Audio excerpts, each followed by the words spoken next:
welcome you all to our first free interactive conference, which is presented on this satellite to all of you, to the 64 campuses of SUNY, as well as more than 250 LSI groups of the meta-nexus.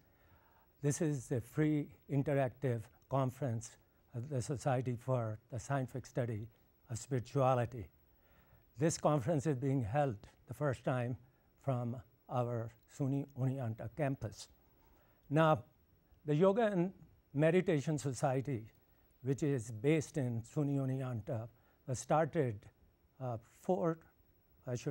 years ago, a little bit more than 3 years ago. And this society had invited more than 24 speakers. And all those speakers had been able to give us scholarly as well as experiential information on this very important topic, which is science-religion dialogue. And we believed, I'm a practitioner of yoga, we believe that yoga is the wonderful model for a dialogue between science and religion, because it has been going on for the past 2,500 years. Now, the 25 speakers we brought during the past 3 years, they were interviewed like this, and their tapes are available on yoga website at SUNY Oneonta. Now, this conference is generously funded by the meta-nexus of Philadelphia as well as SUNY Oneonta campus. A lot of people have made this conference what it is today. And we are very, very happy that we have today a number of speakers who have come from outside. A lot of students have participated to make this place the way it looks today. And we are going to have a very exciting discussion here. Even though the topic of science-religion dialogue is a vast one, and today we'll be scratching just the surface of it, many more conferences like this will be happening in the future, and I hope you will do it. Today we have here Dr. Schrader, who is a distinguished teaching professor and also the chair of the philosophy department at SUNY Oneonta. He's the moderator. He'll be giving us time, and he will be introducing all the speakers, including myself. And here is Dr. Schrader, and I'm so happy to have you here. Thank you, Ashok. Each of the guests with us today has a distinguished pedigree with degrees, honors, awards, publications. I could spend all of their time simply telling you about them. I would much rather keep these introductions very short and let them have as long as possible to speak. Our first speaker is Dr. John Kohler, professor of philosophy at Rensselaer Polytechnic Institute in Troy, New York. And Dr. Kohler is going to tell us about meditative practice in Chinese tradition. Right. Dr. Kohler?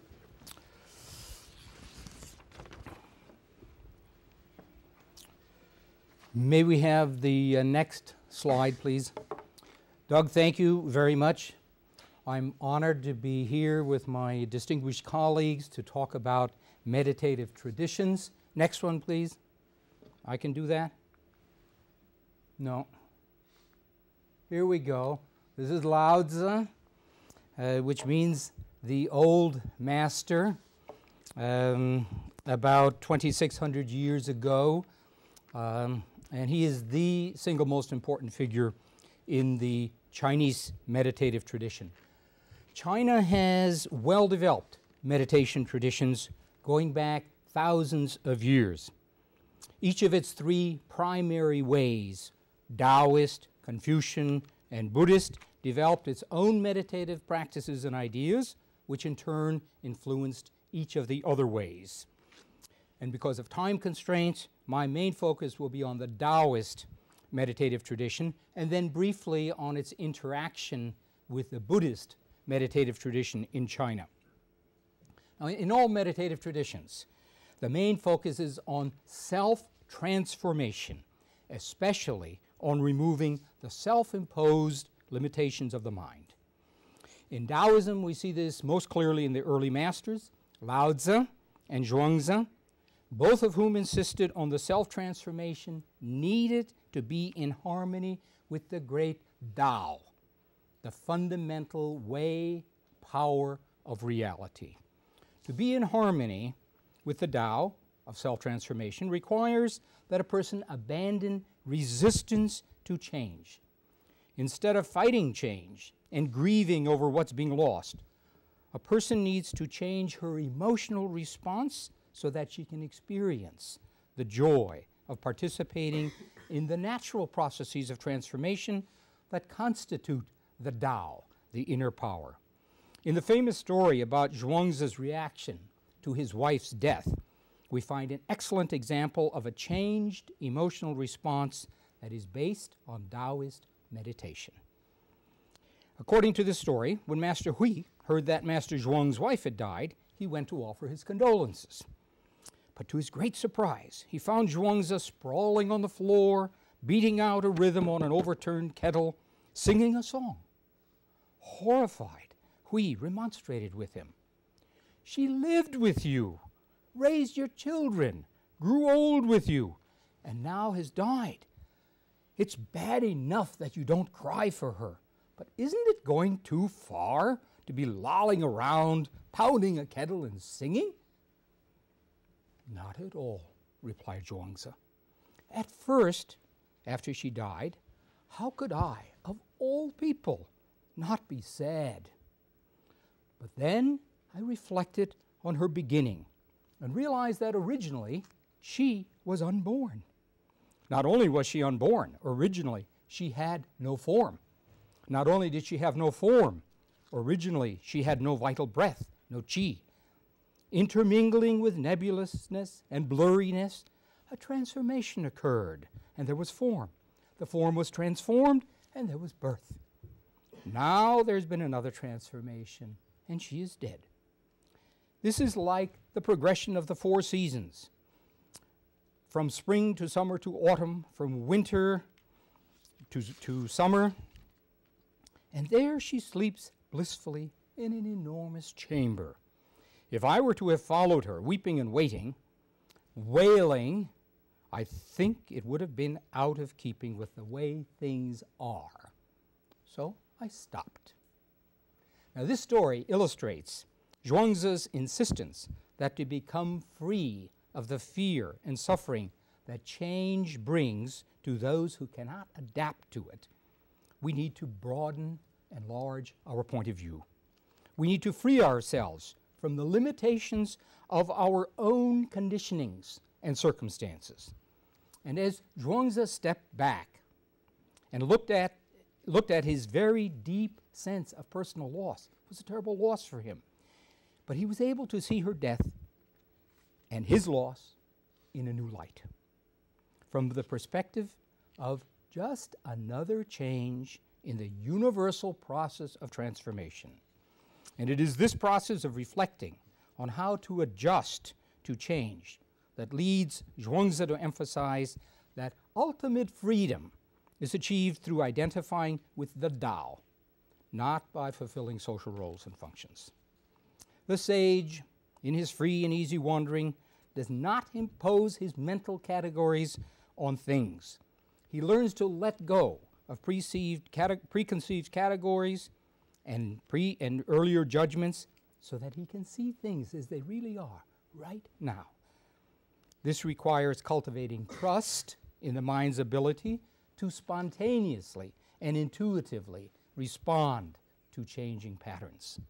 It means seeing and sorting things out from the perspective of the Tao. As Zhuangzi says so beautifully, just ride along with things as you let your mind wander. Entrust yourself to inevitability and thereby nourish what is central. This is the ultimate course. Now, the Taoist vision shared by both Lao Tzu and Zhuangzi offers a view of the universe and man as a unity. Human knowledge, at its best, transcends the limits of percepts and concepts. It's direct and immediate, not being dependent on any false duality between the knowing subject and the known objects. The principles that should guide life and regulate the actions of human beings are the same principles that naturally regulate all things. Life is lived well only when people are completely in tune with the whole universe and their actions in accord with the Tao flowing through them. But the transformations required to bring oneself into harmony with the Tao require meditative practice. The Tao Te Ching clearly expresses this in chapter 10, which in Ashok's translation, here in Wisdom of the Tao Te Ching, reads as follows: Can you arrest your mind from the restless wanderings and still focus on the Tao? Can you control your vital force like an infant? Can you purify your inner vision without staining? Can you guide without ordering? Can you indulge in significant events in accordance with their natural flow? Can you gain knowledge without the help of the mind? Always creating, nourishing, non-possessing, acting without reward, and leading without controlling. This is the way of the inner power, the De. Lao Tzu also says, in chapter 56, take control of your speech, shut your senses, smoothen your edges, simplify your complexity, hide your shrewdness, become part of the dusty earth, and realize the natural unity. And in order to free ourselves from intellectual and emotional limitations, Lao Tzu says, make your mind blank, still your heart. And then, going with the flow of the Tao, you can meet any challenge in life. And it was because they knew how to meditate on the Tao that Lao Tzu said, quote, the ancient sages were profound. They had subtle wisdom and deep understanding. And the path, the spiritual path that these meditative practices open up is described very beautifully by Zhuangzi, who lived about 300 years after Lao Tzu. He says, the extreme of perfect Tao is mysterious and hushed in silence. Let there be no seeing, no hearing. Embrace the spirit in stillness, and the original mind will become correct by itself. You must be still. You must be pure. Do not labor your original mind. Do not churn up your vital energy, and then you can live a long life. And when the eye does not see, the ear does not hear, and the mind does not know, then your spirit will watch over the original mind. With this original mind will come long-lasting life. Be cautious of what is inside. Block off what is outside. Then I will lead you up above the great clarity, the source of perfect yang. I will guide you through the dark and mysterious gate to the source of the perfect yin. Okay. Now, this advice is captured in some Taoist pictures that probably have existed for about 2,000 years, and they were incorporated into Zen Buddhist, in China, Chan Buddhist practice. Buddhism came to China about 1,800 years ago, about 1,600 years ago, merged to some extent with the Taoist tradition, and they enriched each other. And we have here these wonderful pictures. In the pasture of the world, I endlessly push aside the tall grasses in search of the bull, following unnamed rivers, lost upon the interpenetrating paths of distant mountains, my strength failing, my vitality exhausted. I cannot find the bull. I only hear the locusts chirping through the forest at night. And what we have here, let's see, may I have this? What we have here is a description of someone who is out of sync, out of harmony, who's constrained, constricted, limited, and beginning to be aware there's something wrong with how I'm living. I need to look. I need to look to find a way. So he's seeking a path. The ox represents the Tao. The seeker is the individual who thinks that she is completely separate from the Tao. But then After some seeking, some awareness, the tracks are found. Innumerable footprints has he seen in the forest and along the water's edge. Over yonder, does he see the trampled grass? Even the deepest gorges of the topmost mountains can't hide this ox's nose, which reaches right to heaven. He's beginning to discover that there's something within him, something he can find. Maybe he's found a master, a Zhuangzi or a Lao Tzu. And then, he begins to get real experience, a first glimpse. And how beautifully a nightingale warbles on a twig, the sun shines on undulating willows. The Tao is present everywhere if we can see it. It's in us and it's all things, in all things. There stands the ox. Where could he hide? That splendid head, those stately horns, what artist could portray them? And then, actually experiencing, realize, catching, getting hold of the Tao, being in touch with it. And he must tightly grasp the rope, not let it go. The ox still has unhealthy tendencies. This is the mind that needs to be disciplined. This is meditation required. Because otherwise, the mind runs here, it runs there. And the mind sees the Tao as running away. So the discipline is required to tame this ox, the mind. So he must hold the nose rope tight. We sit in our meditative position. We let go of all the noise and chatter of our minds. We let an original mind begin to come into play. And then eventually, this mind becomes gentle. It follows its own way into the depth of reality. And then we're at home. We can ride the ox home. We are a unity with the Tao. We've experienced this. So riding free as air, he buoyantly comes home through evening mists in wide straw hat and cape. Wherever he may go, he creates a fresh breeze, while in his heart profound tranquility prevails. And this ox requires not a blade of grass. This is your own original mind, which your own meditative practice has freed and allowed you to become one with. You now go with the flow of the Tao. Okay. Thank you very much.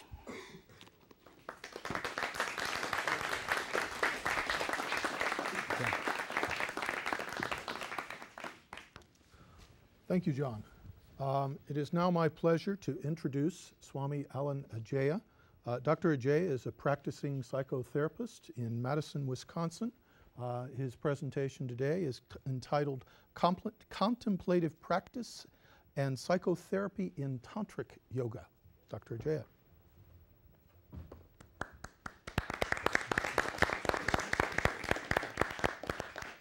Thank you. It's good to be with you.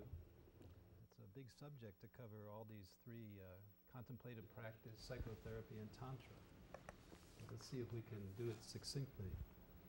The word Tantra is often translated as weaving, and sometimes is translated as expansion.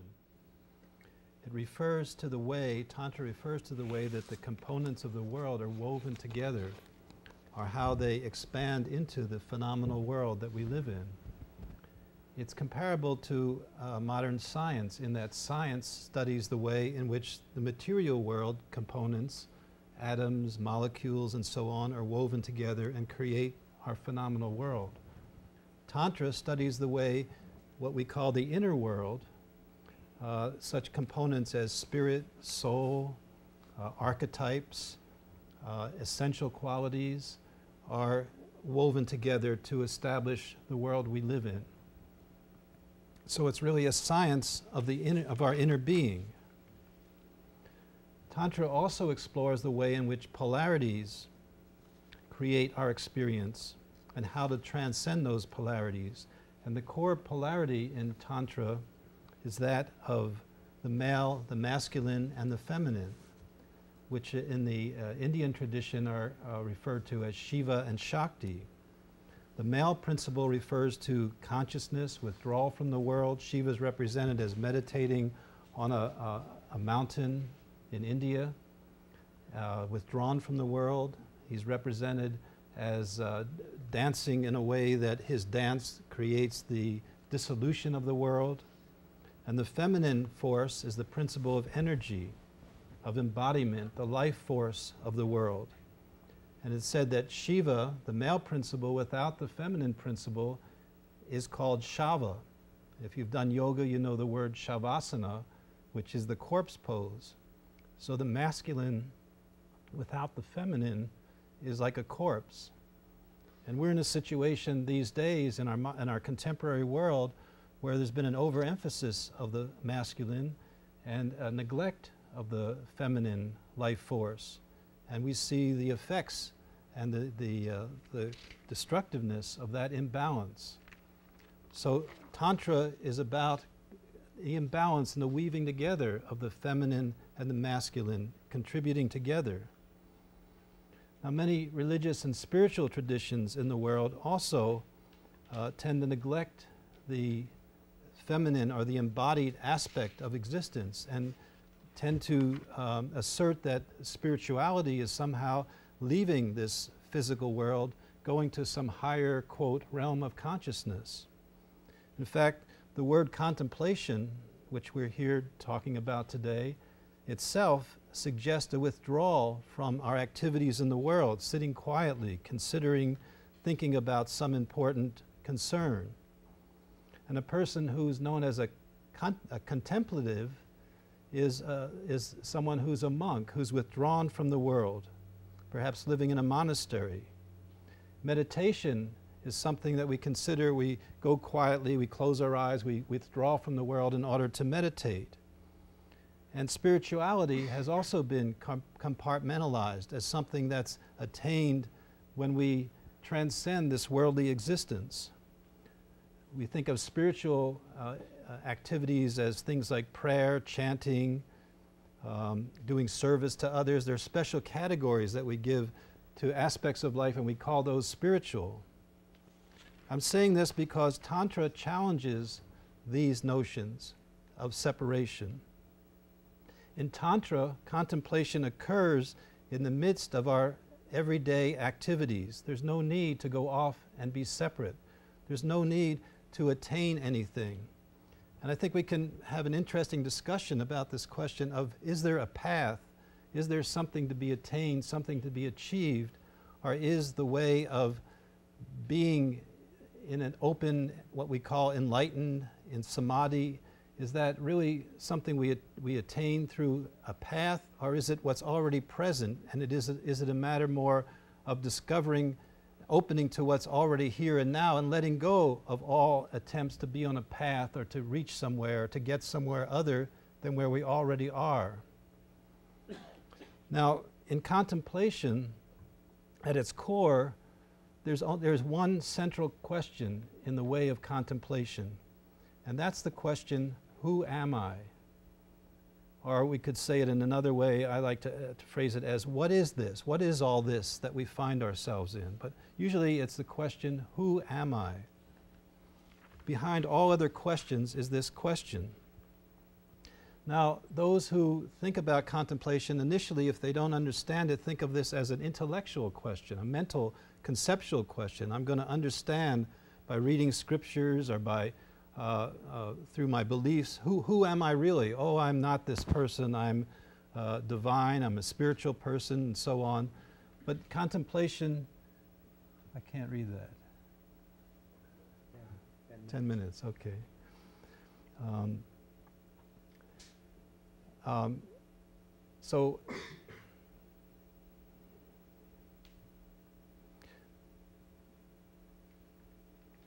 So contemplation is not really an intellectual process. As we understand it, as we explore it, it's not to understand mentally, oh, I'm a divine being, I'm one with everything. That doesn't do us any good in our day-to-day life. We're still left with the attitudes and approaches and the identity that we carry forth in everyday life. So what we need, rather, than an intellectual is contemplating in a way that really brings us directly into who I'm taking myself to be in this moment. So contemplation, rather than being mental, is an experiential process of sensing into, feeling into, how am I being, what am I being, what's my attitude in this moment? If I'm being angry in this moment, rather than thinking, oh, but I'm really a spiritual being, I shouldn't be angry, and trying to be different than I am, contemplation is the experience of sensing into the truth of how I'm being right now. I am being angry, and letting myself be in that experience free of beliefs and biases of whether I should or shouldn't be this, so I can really open into what does this feel like, what is this experience like? And in being open to what is, paradoxically, what is free to move on. When we resist the experience of the moment, that experience stays with us. If I resist my anger and try to go according to the belief that I'm a good Buddhist and I shouldn't be angry, then that attitude stays in us. Whatever we resist stays within us. But when we truly open to experiencing how it is in the moment and really feel into it, then that way of being is free to release. It's free to move into the Tao, into the change, because change is always going on, as we just heard. And by being free of my trying to be in this way or that way, and being open to explore how it is, I allow myself to open to the Tao. And really, I would say that's it. That's when we speak of samadhi, when we speak of enlightenment, it's really about simply being open to what is and letting us be carried into what is and allowing that to flow through us. And it doesn't take any trying to get anywhere. It's just attending to the truth of the moment, attending to it with an openness.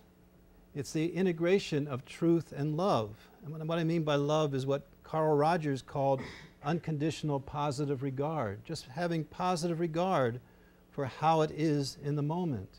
And it's this interaction of truth and love which is represented, I believe, in the cross, the vertical being truth, like the Christian cross, and the horizontal being love. And it's represented in the Jewish Star of David with the vertical triangle integrated with the triangle facing downward.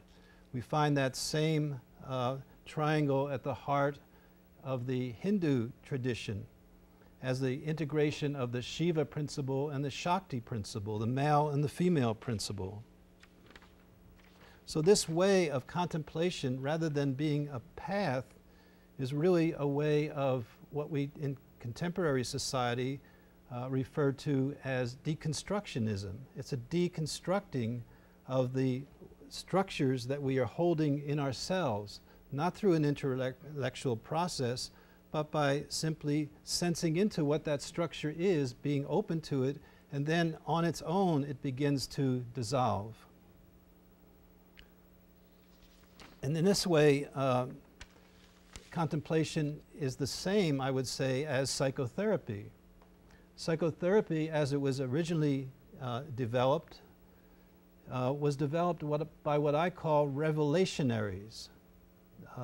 Men like Carl Jung and Wilhelm Reich and many others, a whole list we could give of wonderful creative people who broke the structures, the confinement of the knowledge of the time, and really gave us revelationary understandings of ourselves. These days, much of psychotherapy has been confined to trying to self-improvement or trying to be better at this or that, and rather than uncovering and dealing with the essential question, who am I? But at its core, as it's practiced at its fundamental best, psychotherapy is also this exploration of who am I, and opening up with the client to help the client explore what am I experiencing in this moment, and being present to it without biases and judgment, So it's really the same as this contemplative practice, only it's with another person. In contemplation, traditionally it's been done along with another person. The teacher was not somebody who came and lectured, but it was more of a Socratic process where the guide would ask questions of the student. So that's how contemplation works. So in that way too, it's similar to the process of psychotherapy.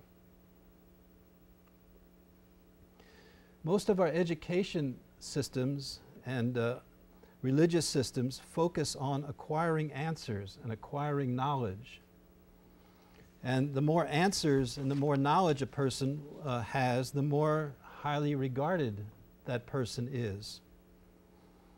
But there's little recognition for the fact that our answers provide a confinement. Our beliefs, our knowledge actually confines us and puts us in a cage rather than being open to new wisdom and new knowledge. There have been studies of this process, for example, in science, how the beliefs in science have, what science has found in the past have kept the scientists going forward from being open to explore that they've been confined by those beliefs. So contemplation, in contrast to that, is not about finding answers.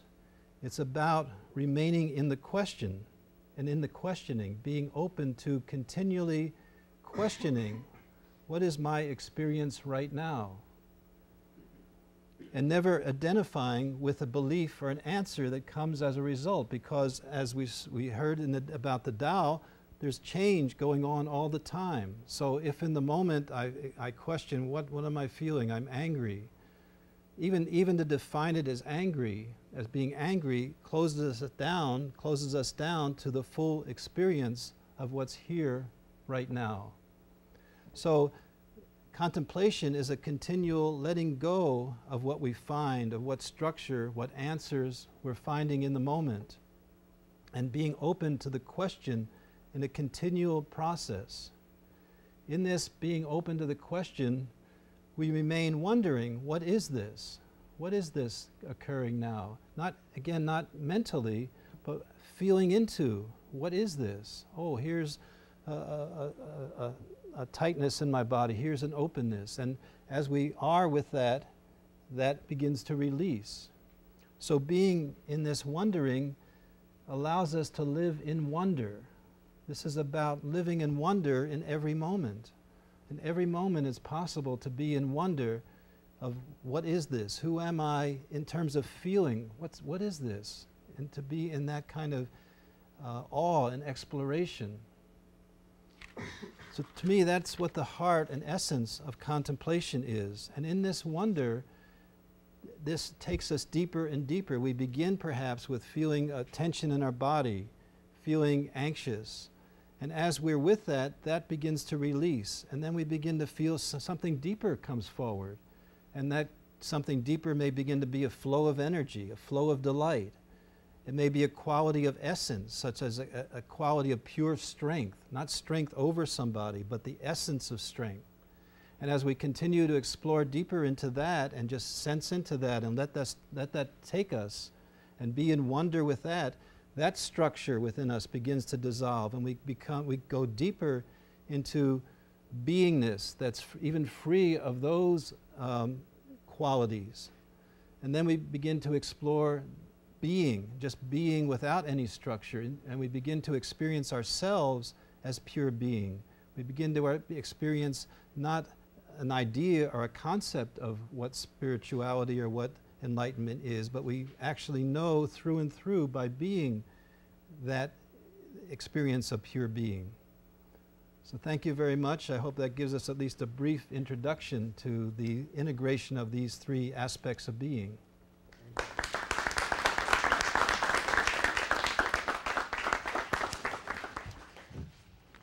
Thank you, Alan. Our exploration of contemplative practice and healing continues now, moving from Taoism and Tantrism to Native American traditions. Our next speaker is Dr. Gregory Fields. Dr. Fields is professor of philosophy at Southern Illinois University Edwardsville, and his presentation is entitled Song and Healing on the Pacific Northwest Coast. Dr. Fu-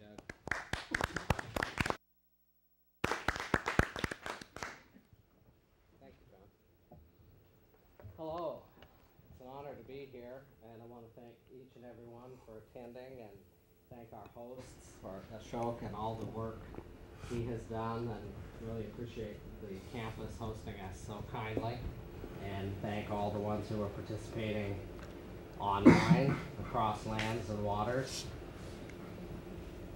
My topic today is an American Indian contemplative tradition. I'm going to talk particularly about the medicine songs of the Pacific Northwest coast.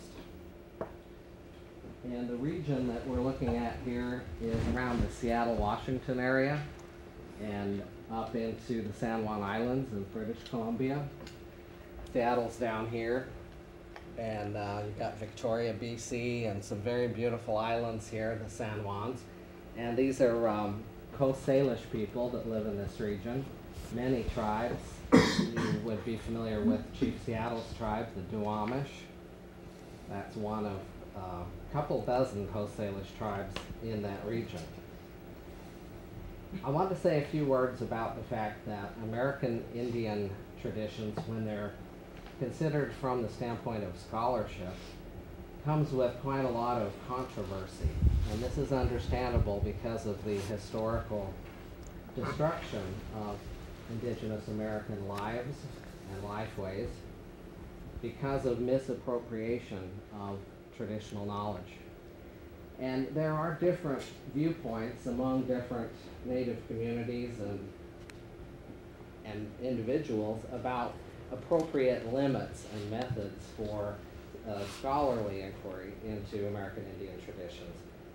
Some communities and individuals hold that their traditions should be kept entirely private in order to protect them from misappropriation, from distortion, from dilution. And other communities and persons take a position of more collaboration between Native and non-Native persons, utilizing resources like universities, museums, wonderful new electronic technologies we have to record material on audio and video for purposes like language preservation, preservation of stories and songs and teachings. And I wanted to note that the tradition I'm going to be talking about today, called the Sisiwis tradition, the families that have carried this medicine tradition since ancient times and to the present day hold the position that collaboration, respectfully done, is a good thing for the preservation of knowledge and teachings, and that which has to be kept private in the communities where this knowledge and these practices originated can and should be kept private. But there's quite a lot of knowledge that is available to anyone who has an open heart and mind to learn more about it. And so the families that have done teaching and recording and publishing of some of their songs and traditional knowledge in this tradition take the position that knowledge is a good thing, and rather than having distortion and dilution and misappropriation, let us put our minds together and see what we can learn from these traditions that can help us care for ourselves, care for one another, care for our earth. As you go through the San Juans, you see all these little islands. Some are big islands with a few thousand people living on them, and some are just little uninhabited islands. It's a wonderful trip across from, say, Seattle to Victoria. It takes a couple of hours on a boat. And the ancient people and Indian people still today in the region build canoes, both seafaring canoes and river-going canoes. What a magnificent example of science in ancient times, that people could harvest these enormous cedar trees, which they did with songs and prayers and a request to the cedar to sacrifice to make this craft for human transport with songs of thanks. And they did a lot of calculation and technological work in order to make these magnificent canoes. And they're also products of artfulness. So science and art are integrated in making a watercraft like this.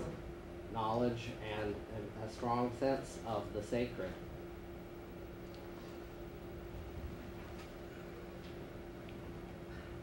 I'd like to open my remarks about the Sisiwis tradition in the traditional way with a song or a chant. And this chant says, respect all the people, respect the earth, hold the sacred breath, maintain the sacred breath, hold the light, hold the prayers.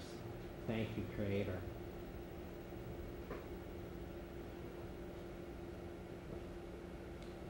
Siil wa evani mostimu.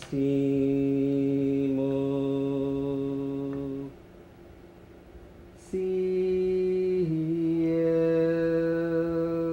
wa evani klin. I heichka si Celsium Shost ha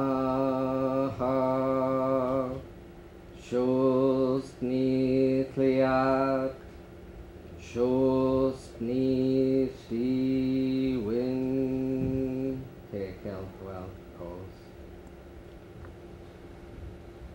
So just a quick word about the people and the region. Northwest Coast is the last region to be reached by settlers, missionaries, government officials, traders in the United States. And with a pre-contact population of about 180,000 people, as many as 80,000 perished owing to largely to diseases like smallpox and influenza.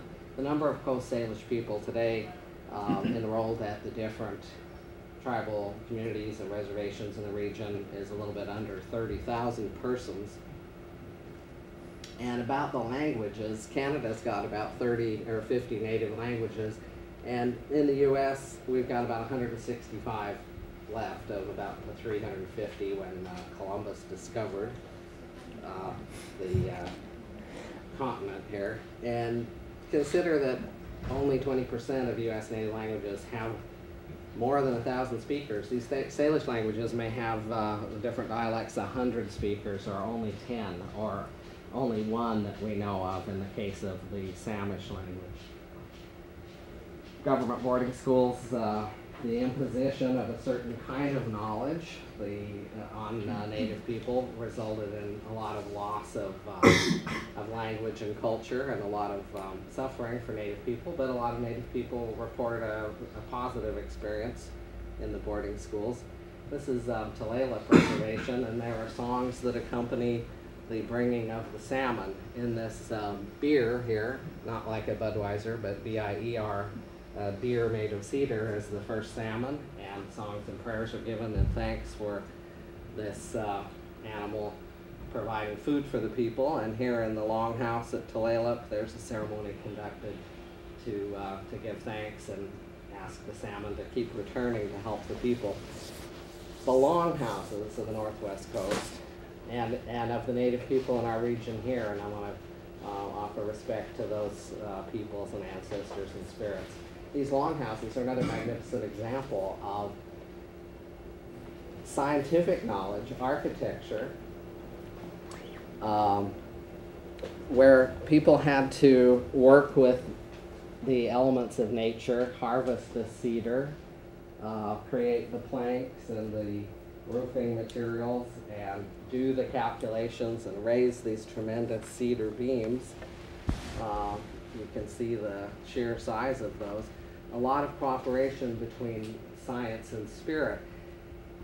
Science, Latin, scientia, knowledge. we think of science in the Anglo-European tradition in a very particular way. It has to do with empirical confirmation, and it has to do with a material world or a natural world that's considered in many ways separate from the world of so-called spirit. And one thing we learn in looking at indigenous understandings, theories of knowledge, ways of living, is a holism where science and spirit are very closely integrated.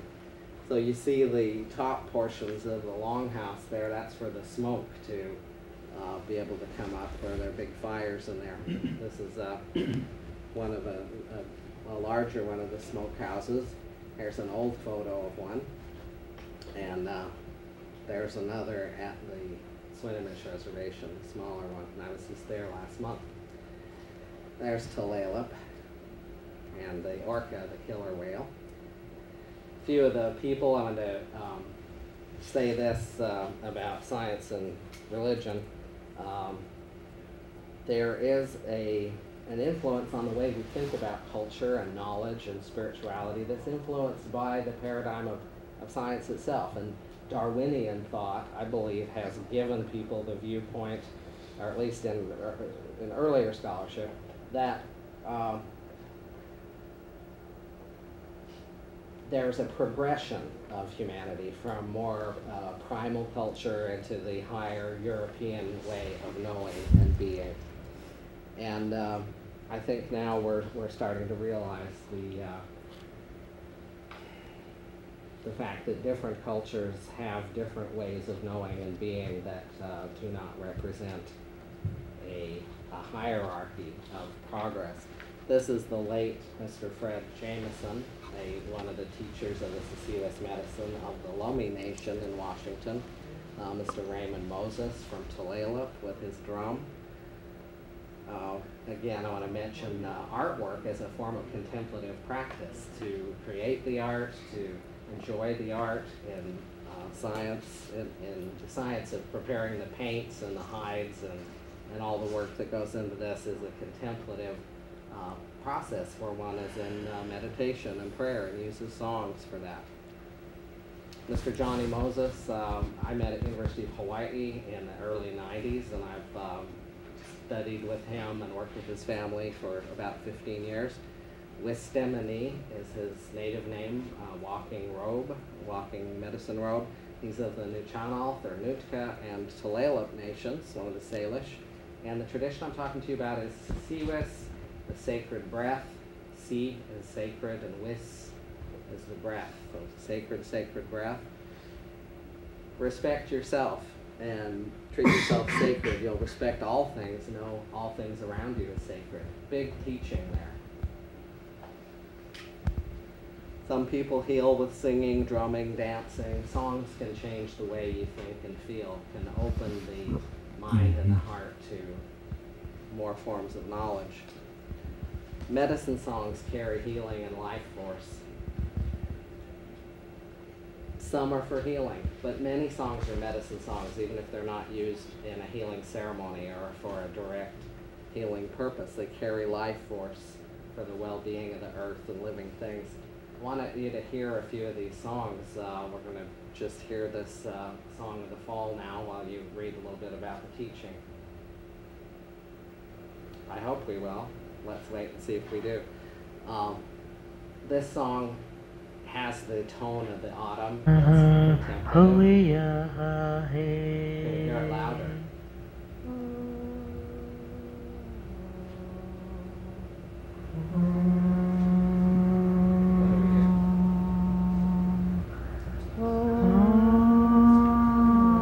Listen quietly to the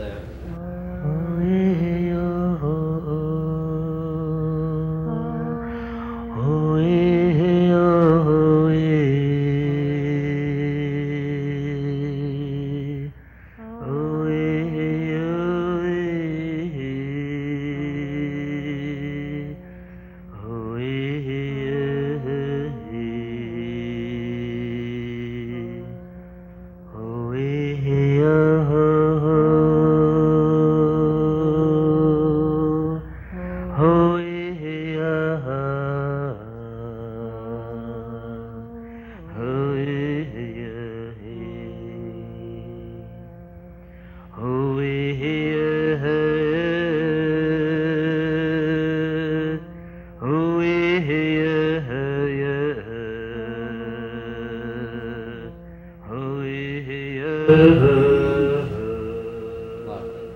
Like the Hindu ragas, which are played only at certain times of the day, these medicine songs, many of them in the Northwest Coast, are only for a particular season. It would be sacrilegious to sing them out of season.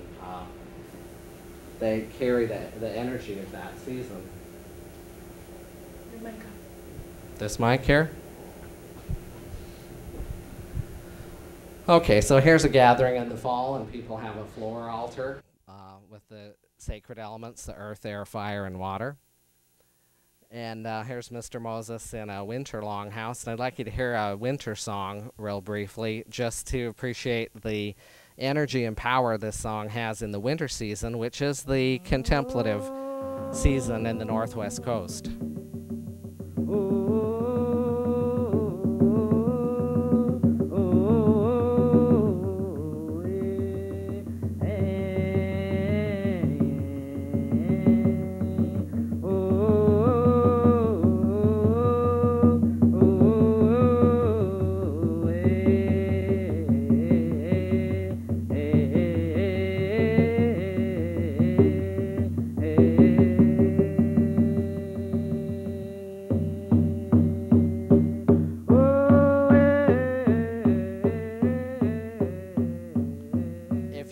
About the winter song,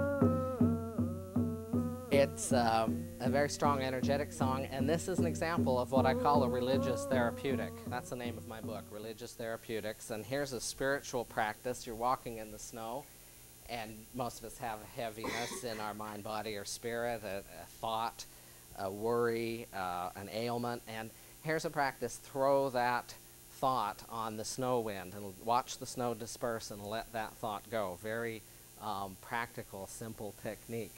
The petal of the flower song, appreciate the deer toe rattles and how much they sound like the rain in springtime.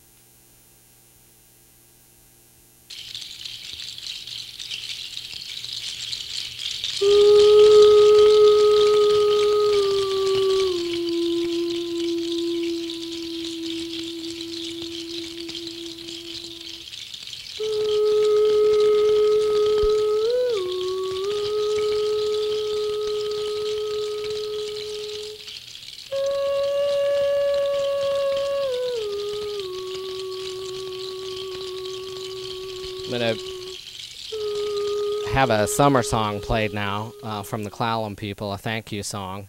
And summer is the season of gathering foods, of earning for the livelihood one needs to get through the winter. In the Northwest Coast, it's rainy in the winter, so that's the season of ceremony.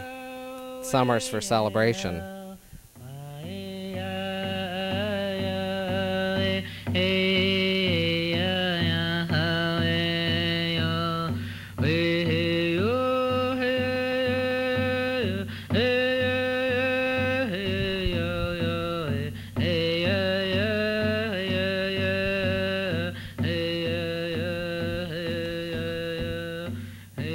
I'm just going to click through a few slides here and show you some ceremonies where songs are sung. These are Shaker gentlemen.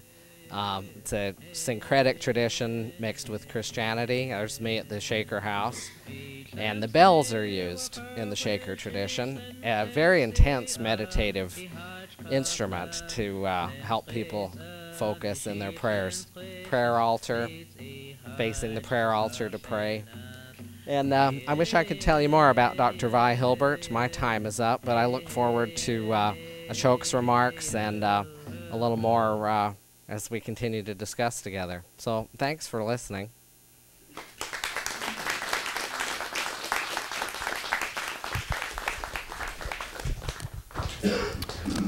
Thank you, Greg.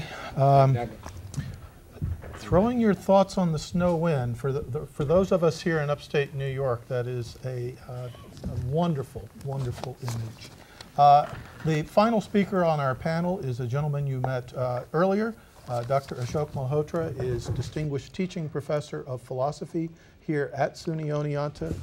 The title of his presentation is Yoga as a Model of Dialogue Between Science and Religion. Thank you. wonderful to be here. I'm delighted that all of you are here. I'm delighted that we have a big audience all over the world at all the, hopefully, 64 SUNY campuses. My topic is dialogue between science and religion, and how yoga is a model. In yoga, the dialogue has been going on for the past 2,500 years. Now, it's an interesting topic. When we were thinking about the topic itself, at that point, we thought that the dialogue between science and religion can be started at many different levels. First, religious people can start the dialogue among themselves. First, let them start talking to each other. All the major religions, minor religions. On the other hand, the scientists, many different kinds of scientists are there, and they can start with the dialogue. And then bring them together, like this stage here and here. Instead of clashing with each other, like some people said, when the religious people meet the scientists, the first relationship is that of conflict. They call each other enemies. The second kind of relationship which is possible is you mind your own business as scientists, we'll mind our own business as people in religion. Let's be independent of each other. Then we'll not come into your territory. The third, which I would like to see happening, is what I call dialogue between science and religion. And the final kind of connection, which will be wonderful, where a scientist and a religious person, they come and give each other a hug. They may not give a kiss, but okay, at least give a hug, be intimate. Okay, that will be the wonderful thing. An intimate kind of discussion, dialogue, the territories. Some other merge together. Now, these four things which I mentioned, those four things are discussed in a wonderful book by Ian Barber. He calls it When Science Meets Religion, whether they will meet as friends, whether they will meet as enemies, whether they will go their separate ways. It's a wonderful book. I recommend that you should look at it. But once I read that book, then I thought about yoga. This system of yoga I have been practicing for the past 35 years. This has been a very important part of my life. I got yoga training in India, and then as I started teaching here at SUNY Oneonta, I have been teaching hundreds of people, I should say thousands of students have gone through the yoga practice with me. So I was thinking that why are scientists and religious people are arguing with each other, or there's a conflict, when this has been already going on for 2,500 years. So I will some other indulge with you on that topic. But before we start talking about that, I want to mention that let's situate yoga. Now, the word yoga originated, who knows, before 500 BC. But the first system of yoga, which is considered to be the original yoga, was created by a sage philosopher whose name was Patanjali, almost 500 BC. The ideas were there before that, but he put all these ideas together. And his goal was something very interesting, because those days, one of our major way of dealing with philosophy, religion, science, all that was put together. And we find that Hinduism was the major religion of that time, but it's a very complex religion. It's also a religion which gave rise to three major religions of the world. One is Buddhism, which emphasized compassion. It gave rise to Jainism, which emphasized sanctity of life and connectedness of all existence and being totally nonviolent. Third, Sikhism, which emphasized service to humanity, through which you can express and experience spirituality. But it also gave us the fourth thing, very important, and that is the system of yoga. And the system of yoga was presented as incorporating science, religion, philosophy to make it as a way of life. And there is a mantra, a sound symbol, or it is a saying which is chanted every morning by the Hindus. And I'll just say it.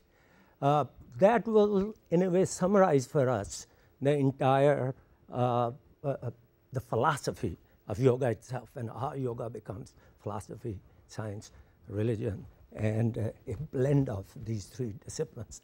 This mantra is called Gayatri Mantra, and it's said every morning. You can say it other times too, but morning time is the best one. It goes this way: Om Bhu Bhuva Swah Tat Svitu Vare Niyam Bhargo Devasya Dhimahi Diyo Yo Naha Prachodayat. 16 words, and the mystery of the universe is captured here. And it says, before anything was, there was ultimate reality, Brahman, ultimate consciousness. This ultimate consciousness wanted to express itself, make itself concrete, so it produced the sound Om, Big Bang.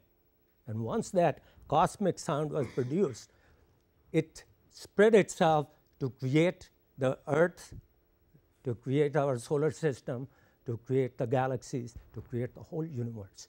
And on this earth, the same sound created human beings and all the creatures. And in each one of these creatures, there is this ultimate sound, Om, that resides inside. That's the divine spark. That's the life force inside us. And why are we born on this earth? The mantra says to realize this divine spark. We are given this divine spark, we forget that this divine spark is actually not there. So what yoga tries to capture is, it believes that we are born on this earth to realize this spark. And in the yoga system, they came up with set of physical exercises, set of breathing exercises, and a set of meditation exercises. They believe that the divine spark which resides inside, which is the life force, can be expressed fully, completely, if we form good habits of the body, good habits of the heart, and good habits of the mind. So they came up with 64,000 different physical postures which will help you form good habits of the body and make the body age less, if you can do all those. They came up with a number of breathing exercises called pranayama. These breathing exercises will help you take control of your breathing, take control of the way your lungs are able to get this prana, this life force, and be able to influence your emotions. And that way, at will, you can create the kinds of emotions you want to have. And that's what the breathing exercises do.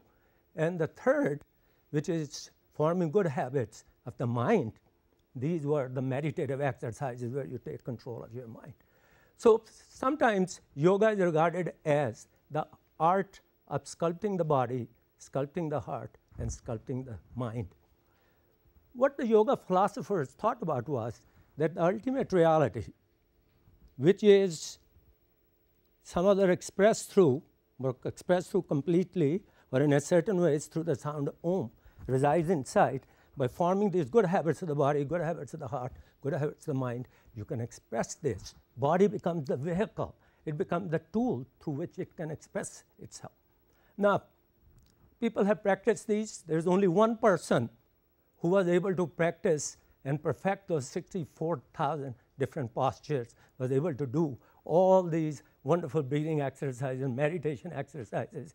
He's regarded as God Shiva, the Shiva Nataraja, and his body is looked upon as a perfect dancer. One foot is down, another foot is up in the air, one hand holding a torch, a light like the Statue of Liberty, other holding a musical instrument called damru, and one hand facing the people out there, another one pointing to the foot. That is, if you're a dancer, you can free yourself from the gravitational pull. But at the same time, if you meditate, if you're able to do the physical postures and do the breathing exercises, follow the system of yoga well, you can even beat death. You can become eternal, like God Shiva had become eternal. Of all the gods and goddesses in pantheon, Shiva lives in one of the caves on the top of the Himalayas, 16,000 feet. If you want to walk up there, go ahead. But it's interesting that of all the human beings, one became that. So that's the ideal yogi there. Now, if we actually look at it, initially this whole system of yoga was kept at the level of some of the people who went and sat down with their teachers in the Himalayas or Himalayas, and they learned from them, and it took 20 years, 30 years, 40 years of real changing your diet, changing your lifestyle, and going through the yogic practice to finally become that kind of person which we call the ageless person, or a person whose mind becomes timeless, like the Shiva. That was the model. Some of the people, practitioners, thought that yoga should be for everybody. It's not just for the people of India. And we find that a lot of these yogic practitioners made claims that when you do yoga, you develop these unusual powers. You can move objects from a distance. You can extend my time from 15 to 20 minutes. I can do it today, all right, but I'm not that good yet. So you can do all kinds of very interesting things. So from 1959 onwards up to today, 2007, number of researchers thought that we can actually look at the claims made by these yogis, what they can do for human beings. So from 1959 to 1995, we find that the research which was done on the influence of yoga on human personality was done by just a few people randomly. It was not done systematically. But from 1995 to 2007, it's amazing what's going on with yoga. People are practicing, and there are 4 different things which actually influenced it. First, a number of big universities like Harvard, MIT, Toronto University, Oxford University, they started funding research in alternative therapies like acupuncture, Tai Chi, yoga, and so forth. So that gave it a boost. Secondly, the Dalai Lama of Tibet, who is a wonderful, generous human being, he gave the challenge to the neurologists and psychotherapists. And he said, you have been talking about this MRI. You can map the brain waves. So I will offer you my greatest monks and go. They will sit down and they will go in a meditative state. You go and map it in technicolors. Let's see what you can accomplish. And that, in a way, pumped up the spirit of the scientists. Let's do it, because Dalai Lama is a wonderful figure. Then we found some very, very interesting things which happened. Time magazine, if you look at it, a lot of issues that Time magazines have been devoted. We see that this was done in 2003. This was done in 2007. They're devoted to yoga and meditation. So we find that most recently they're finding out when they're experimenting, they find that if you spend even 2 to 5 minutes each day just concentrating on your breathing, it relaxes you. If you concentrate on a mantra, which is a sound symbol like so hum or hum so, that somehow takes away the hold of our intellectual mind, which some other guides us so that we can live in this practical world. But once the hold is gone, another state of mind takes over. There was Benson and Wallace, 2 scientists, did some experiments with transcendental meditation. And he found that by using a mantra, they found that these meditators, like all of you, if you did that, you not only were able to have your waking state, your which we call wakefulness state, dreaming state, or dreamless. There was a 4th state of consciousness that they called hypermetabolic state, which was unlike any of the other 3 states. And once these, they were able to look at this state, they found that they could map this state, and this state is that of relaxation. It's unlike the state which we have ordinarily of fight and flight when something goes wrong.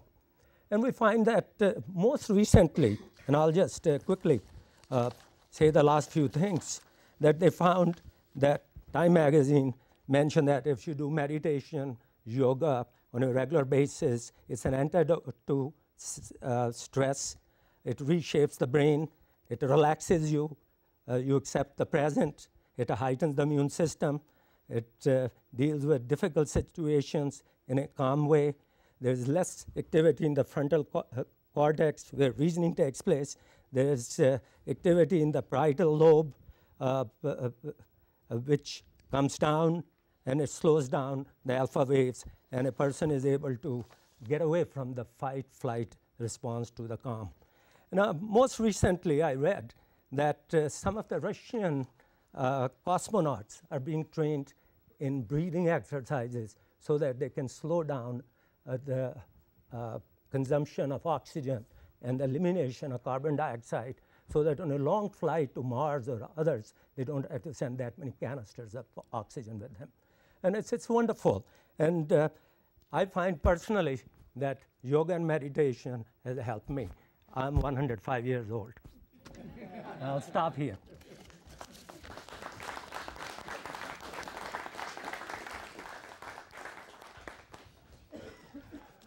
Thank you, Ashok.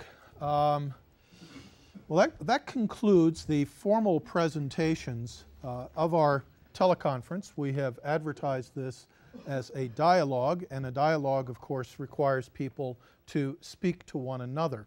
For those of you who, listening to what Dr. Malhotra has said, have forgotten what Dr. Fields has said, or forgotten what Dr. Ajaya or Dr. Kohler has said, let me start with some very, very short, quick things about what I noticed from each one of those talks, and then we'll open it to questions. And I will, I promise you, be brief.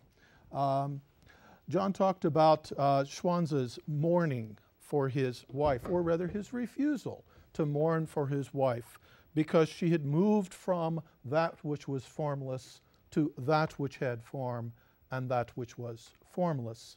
To have returned to the state that she had before she was his wife is not a cause for sadness, is not a reason for mourning, and so he moved on. Dr. Kohler talked about the universe and man as a unity, that we have a false dichotomy between the knower and the known. And I think that as we talk about a dialogue between science and religion, that's a very, very important point to pay attention to. The whole notion of our distinction between what is objective or what is subjective, what is real knowledge versus what is just an opinion or a feeling, of course, depends upon that dichotomy between knower and known. And if we break that down, as Taoism certainly tries to do, then we will change the dialogue in substantial ways. Dr. Ajaya spoke of Tantra as a weaving, particularly a weaving together of the parts of our inner life so as to form the world of our experiences. He reminded us of two powers or two components of that inner life.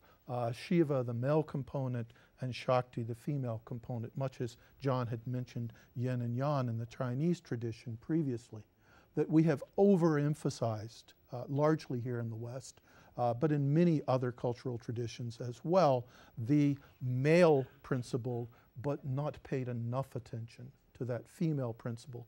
And if we're truly to be whole, if we're truly to have an inner health as well as an outer health, that we need to find ways of bringing those two principles into greater balance. And Dr. Fields perhaps reminded us that ours is not the only culture that there ever has been, and in fact that there are other cultures who have perhaps done a much better job of keeping those principles in balance.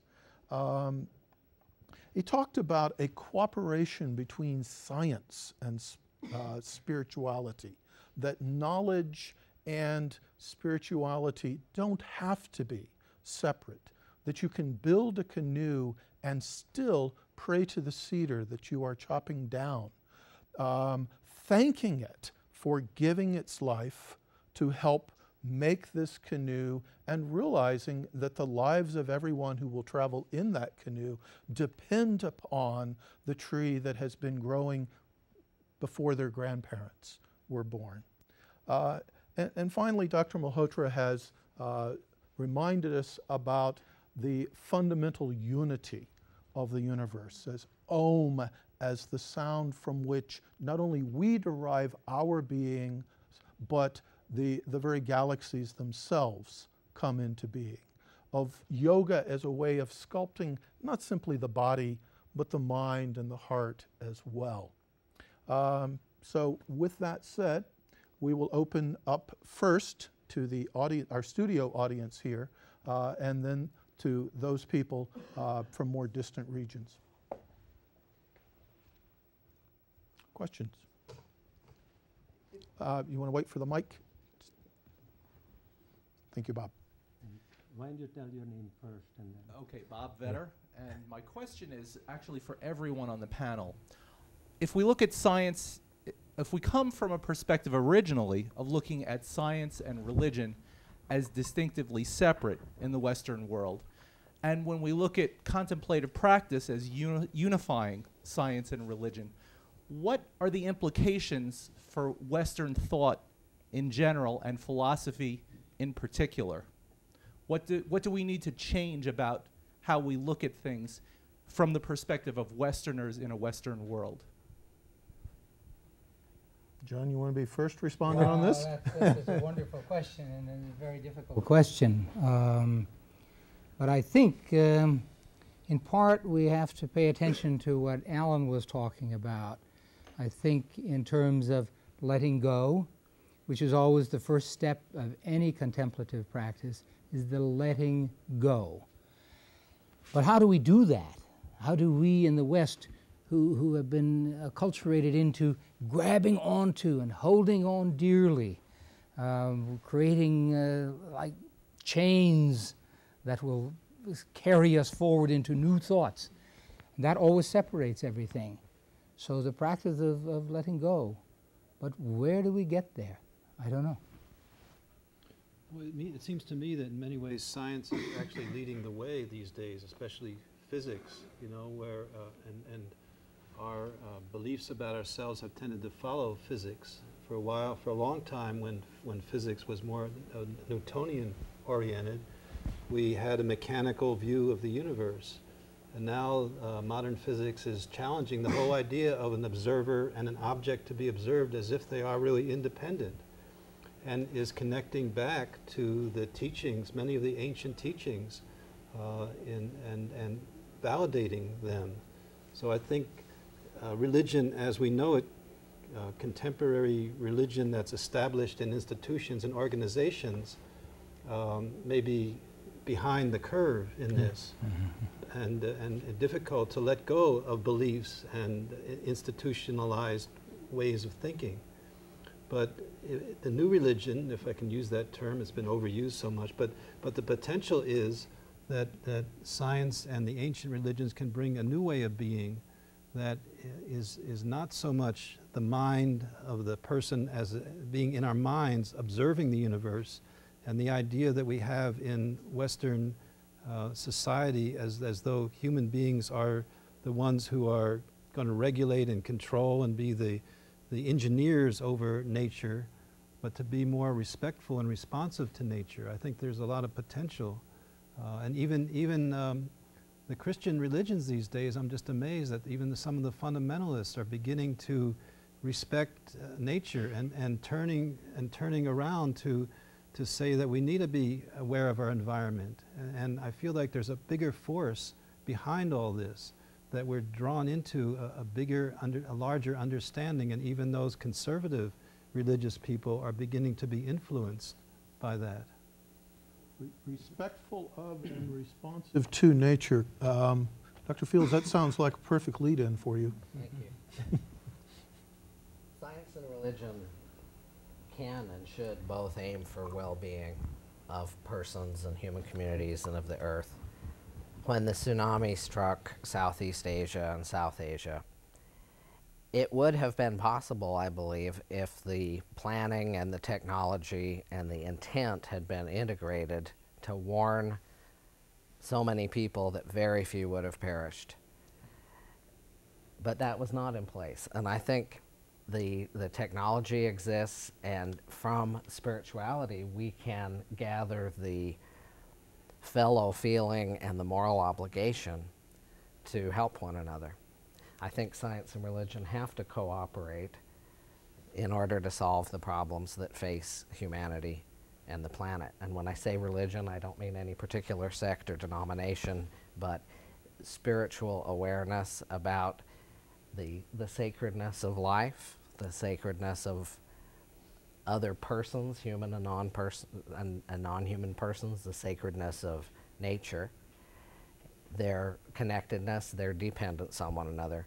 I was trying to buy a Pizza Hut pizza at the airport in Cleveland, and we were all grumpy with our delayed flights and our hunger, and I was watching the people elbow each other for the pizza, and I thought, what would happen if there were a gunman here and we needed each other to survive? And in that case, I think the behavior would have changed very radically. So when nature confronts us with these catastrophes, here's an occasion where our scientific knowledge, informed by a spiritual intent to use the power of human intelligence in a good way to help one another and to help nature, can cooperate. Dr. Malhotra. Yeah, I have a number of points which I can mention here, but I'll take care of two of them. First, when I mentioned the sound Om as the expression, the first cosmic vibration out of which everything is formed, I was thinking about the most recent research which is presented in physics by Brian Greene, who talks about string theory. And he says that the universe which you see around you, the material universe, made of matter, and then we say, okay, behind it are, this matter is made up of molecules and atoms, and beyond that of little particles. And he says, no, even beyond that, there's nothing but strings of vibrations. And the strings of vibration make up, and how the rhythm works there, that's the way new things are formed and created. So that somehow brought to my mind the sound of Om, that we're coming together. If the physicists come up with more defense of the string theory, maybe they can see a dialogue happening there, because their paradigm or their conceptual structure with which they are trying to explain the universe might be very, very similar, even though up to this point they followed separate territories. That's one point. The second point which I want to mention is I mentioned that the popularity of yoga, meditation, contemplative practice in the West is enhanced by not only the Hollywood people like or Al Gore doing it, or we have Deepak Chopra helping Demi Moore and others. That's one. But it is coming from big names like the Dalai Lama, who said that contemplative practice has been going on for centuries among the Buddhist monks. Now we have scientific tools which can be brought to measure what goes on when you are in a meditative state. So neuroscientists, neurologists, psychologists, psychotherapists, medical doctors, they're all jumping in to see if what the meditators have been saying, the meditation does bring a change in one's personality, in one's body, one's heart, or it does help you to live a more meaningful, significant life. Can we measure it? And it seems like a lot of experiments have been going on. And I think they are pointing the direction where dialogue is taking place. Maybe that will change the mindset of people. It all sounds very optimistic, I must say. Let me be skeptic here. Yes, there was relativity, general, special relativity, chaos theory, string theory. Some 25 years ago, David Bohm wrote a wonderful book, Wholeness in the Implicate Order, profound implications. But I don't see that this has changed very much what's happening among the people in the world. I don't see that there's less dichotomy. I don't see that we're coming closer to a sense of unity with the fundamental forces of nature. Yeah. So, just to answer that, they started meta-nexus 5 years ago, and meta means beyond, and nexus means all these different disciplines. Meta-nexus means bringing these disciplines which you had never talked to each other. So you're bringing it, and money was granted by Templeton Foundation, to start this kind of dialogue between scientists and humanists and people in the religion. And I find that a lot of people are really working at a scholarly level. Now the question is whether it will simmer down to the level of ordinary people. But that's going to take time. It may take 10 years, 15 years. But I think there are more people talking to each other than they were not talking to each other. It's good. Okay, so I'm just saying something is going on. And I think it's important that we remind ourselves that these questions are not new, that we have in fact been wrestling with them for thousands of years, and we will continue to wrestle with them for thousands of years. We don't propose to find answers within the next 45 minutes. I'm glad you mentioned string theory, though, because it's very important to see relationships between our science, our music, and our spirituality. The individual who coined the term philosophy, Pythagoras, is perhaps best known to most students in terms of the Pythagorean theorem in mathematics. He is also the individual who devised the harmonic scale, dividing the various vibrations of the universe into 8 discrete repeating patterns. And there are problems with that. As you listen to the sitar music of Rup Verma later, part of what you will hear are the spaces in between those nice discrete steps. It's also important to remember that Pythagoras was the leader of a spiritual community, a monastery on the island of Samos, and was in fact eventually stoned to death by the people there. So these tensions are very, very old. Let's move on to another question, though, if we can. Oh, yes, yes. Oh, sure. Sorry. Just about this question of optimism and pessimism.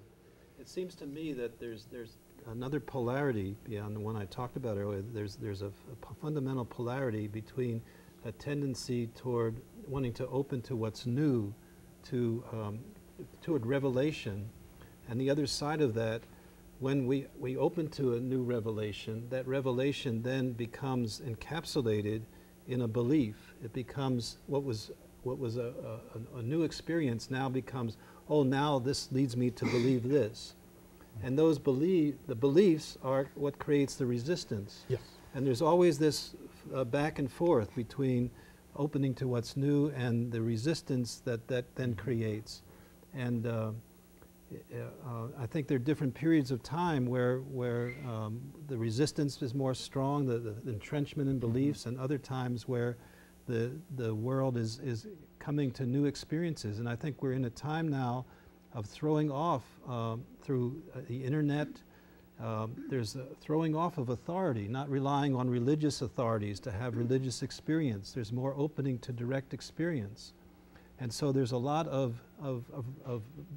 being revealed. Things that were kept hidden in the religions are now available to everybody. And this is causing a reaction. This is causing the fundamentalist reaction to that. And we're seeing that struggle very much intensified. And we're very much in the midst of it. And I think there are different times where there's more entrenchment in the beliefs and more openness. And we're just in the middle, we're living in the middle of that. And what I tried to present, one aspect of it was the more that we can learn and teach to one another, not standing in beliefs, but being open to question, to being open in the question. When lightning rods were first invented and people began putting lightning rods, the church opposed it, having lightning rods anywhere, and, because it was trying to control what was a natural, fires were just a natural expression. So that's what happens when we get caught up in our fundamental beliefs and not open to letting ourselves be in the question of what is this occurring? Let's have more questions. Excellent. Questions? Next question. Yes. Where does morality come into play with this spirituality? Like, if like you're being more open to independent spirituality, then where does the morality come from? Can I answer that immediately? In the yoga system, we have the ultimate goal is to perfect the body, perfect the heart, perfect the mind, so that your body becomes a perfect vehicle for the expression of that spirit. But how do you actually perfect it? What are those habits of the body? And that's where morality comes in. And they come up with 10 basic principles of morality. And they call it, 5 of them are called yama, another 5 niyama. Yama means non-violence. You have to be totally non-violent. Also believe in sanctity of life. You have to speak the truth, be honest, satya. And then you have to inculcate the principle or habit of non-craving for pleasure, having control on it, non-aggressiveness, then non-covetousness, taking away other people's stuff. Those 5 principles, then they have to be nourished by 5 positive principles, which are, one is called santosh, that you have to feel contentment. We tell people not to be content. The more discontent people are, they'll go and do shopping at Walmart or JCPenney and they'll run around. Maybe that will satisfy them. To learn to be content, then it's socha. Socha means personal hygiene, what kind of foods you eat, what kind of drinks you have, what kinds of emotions you take inside. Then self-discipline, self-study, and then finally surrender of your ego. So these 10 become the moral principles. You have to perfect them before you can start doing the physical postures or breathing exercises or meditation exercises. So that is actually the pillars, those 10 pillars of the edifice of creating this ageless body and timeless mind. I would say in accord with what Ashok just said, but in some way at a really very basic level, morality depends upon our being able to feel each other's hurt, each other's pain, so we can respond to it. I need to walk in your shoes. Then, because in myself, I know what hurts and I don't want it, and when I have this empathy, then I know what hurts you and I don't want to hurt you. So to the extent that these contemplative practices can overcome the divisions between us, these boundaries, and we have a sense of our sharedness of existence, I think we have the very basis of morality, the respect for each other, the recognition, the need, in fact, it's felt as a need to help each other. Yeah. Yeah, I very much appreciate your response to that, and I think historically we've relied on morality coming down from authority. You know, this is how you should be, and then these principles can be taken that way, but they don't have to be. And it seems to me what's more important is our direct experience. So if we do injury, if we don't follow this principle, even if we don't know about it, what is the consequences if we injure somebody? If we really listen to ourselves, if we feel what it's like inside, we can learn often from our mistakes, but that's the way we learn. So if I do hurt somebody, if I do injury, not only what does that do to them, but how does that feel in me? If I steal something, well, maybe I get that object, but what does it feel like to me to have to go and take something rather than to be open to what's freely given? So I would emphasize that we need to learn from our own experience and find our own morality through really contemplating and being open to how is that in me. And I think in that process we'll come to these 10 principles because they're an expression of the truth of how we're affected by following the principle of truth or non-truth and so on. Okay, You want to chime in on that one? Great question. Looking at indigenous American traditions and taking the idea of health and healing, I think there's an idea there to inform our understanding and practice concerning morality. Health and healing concern well-being, non-injury, but also thriving, functioning well, harmony, order, not chaos and destruction. And I think if we looked at any world tradition, any ethical system that philosophy has offered us from the traditions of the world, ethics based not in religion, but my students like to talk about, you know, the kind spiritual atheist who gives the child the ice cream cone just out of the kindness of his heart. Does there have to be some spiritual impetus to do that based in a religion?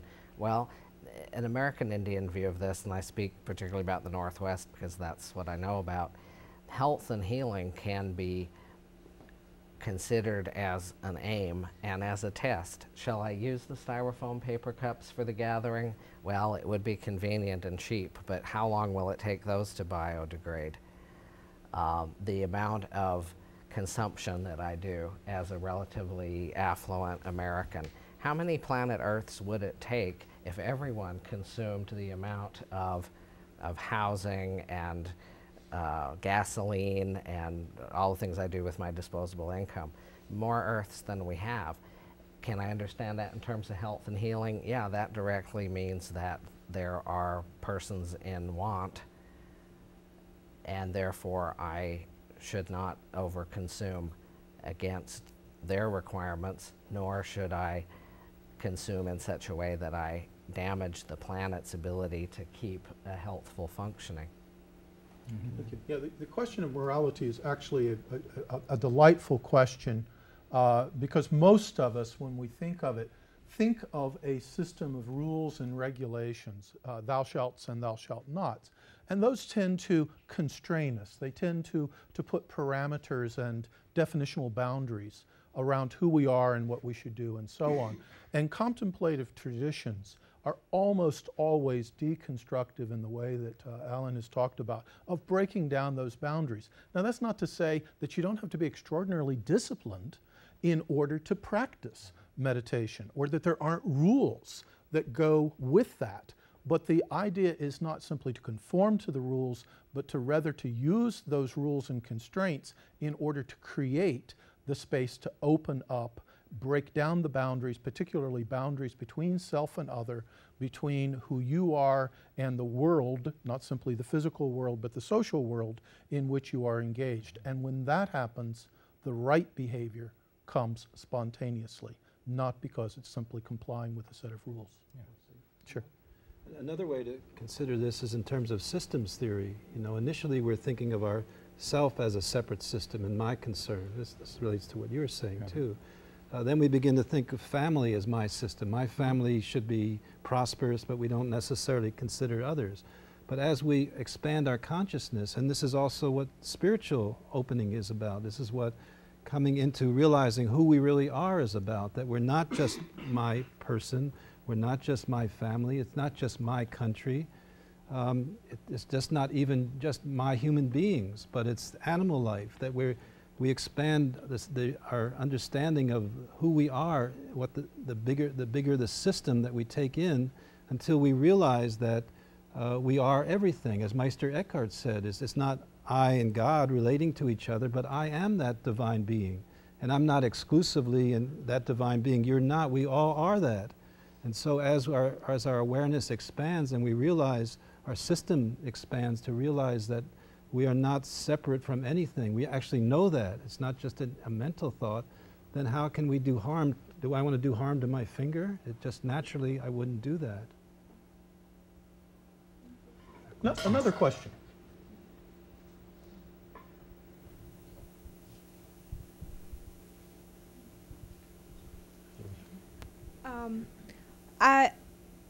I've heard it thrown, the idea thrown around a lot, mostly from you, Swami, that you think it's more beneficial to not identify with one belief because they confine us.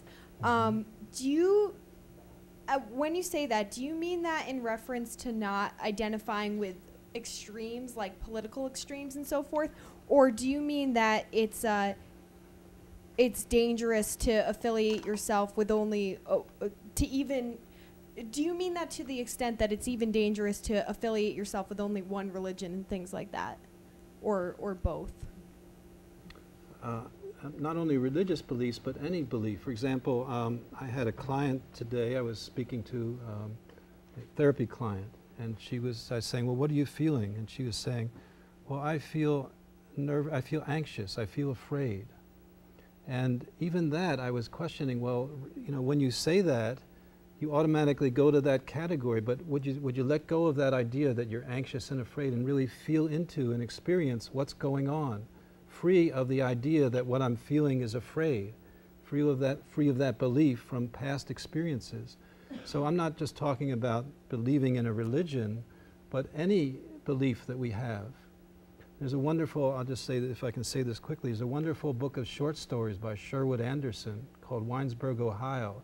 At the beginning of that story, he says, once a time there were all these truths floating around in the world, and people began to, a person would latch onto a truth, like the truth of fidelity, and they would begin to live by that truth. And when they lived by that truth, they became a caricature. They became distorted because that became the one truth that they lived life according to, and they ignored all the other possibilities. So I'm saying any belief of any sort limits us from being open to the wonder of what is this in the moment, and even the knowledge. So in the Bhagavad Gita, Krishna says, the Lord says, everyone comes to me by surrender. It's through surrender.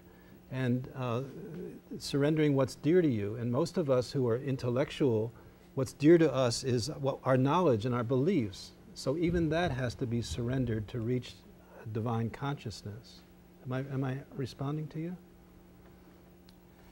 I have a little different take on this, Okay. and a lot of sympathy with this question, because in order for us to act and to live in this world, we must act. In order to act, we have to believe.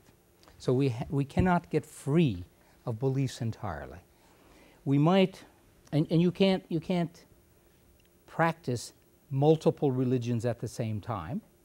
And if you think you can live in multiple belief systems at the same time, we're going to need some help. I would need a lot of help if I tried to do that. And maybe some drugs I'd need. It's very, very difficult. But I think the trick is to act, to hold to your beliefs that you need in order to act, which help you make sense of your life and of the world, but hold them only as tightly as necessary. That seems to me the trick. So sometimes we can let go a little bit, and then we can broaden, and it becomes larger. But we can't just dump them. It's not possible to live that way. Yeah. So to get this really wonderful, supreme, divine consciousness, let's go there slowly, I think. Yeah. So I'd like to comment. Yeah, on please do. I'm understanding the a possible implication to not holding to beliefs to be that if one is committed to a religious tradition, one should be committed to that tradition and that tradition alone. And John just said there could be a lot of strife or discontinuity in a person who tried to practice more than one religion. And I'd like to give an alternate view. The tradition that I talked about, the Sisiwis tradition, has a lot of syncretism with the Christian tradition, and that makes sense with the missionaries coming and bringing the teachings of Jesus, which a lot of the Indian people recognized as genuine spiritual teachings that were not incompatible with their own way of understanding the spirit and the good. Others rejected Christianity and stayed with the old medicine ways. Some converted to Christianity and abandoned the old medicine ways. I wrote about Black Elk in the Black Elk Reader, who was a traditional medicine man in the Lakota way, who became a Roman Catholic. And a lot of people have debated whether he just did that because he knew that the macro culture was going to take over, and if you can't beat them, join them. Our people may be safer as Christians than if they try to follow the old medicine ways. Others have said, no, he really gave up the old medicine ways. He was a Christian 100%, and whatever looked like native tradition was merely his cultural style of expressing his spirituality. And the argument that I make in that chapter in the Black Elk Reader is that Black Elk was a profound enough theologian and spiritual person to recognize the compatibility of the old medicine ways with the new Christian teaching. Now, I'm not advocating that native traditions should adopt Christianity, and I'm not advocating that they shouldn't. In fact, as I said, we've got indigenous people who are Christian only, who are in the old medicine ways only, who are both, and some who are neither. That's not a value judgment, it's a fact. But I think in our contemporary time, we have a lot more faith in interfaith, or a lot more involvement in interfaith kinds of inquiry and interdisciplinary ones as we do here. What do the different traditions have to offer to illuminate the issues that face us? My question is that we want to know if some people from outside are calling us here and they have questions. Do you have any kind of connection there? Could you find it out? Whether we have questions coming from outside? Yeah. Can I respond in the meantime? No. Okay. No questions Okay. yet? Okay. Okay. So I want to respond to your point about taking it slowly. So if you hear me saying you should drop all your beliefs, then I'm not speaking very clearly, because that would be another belief that I'm presenting, right? Yeah. So you'd be just following a new belief.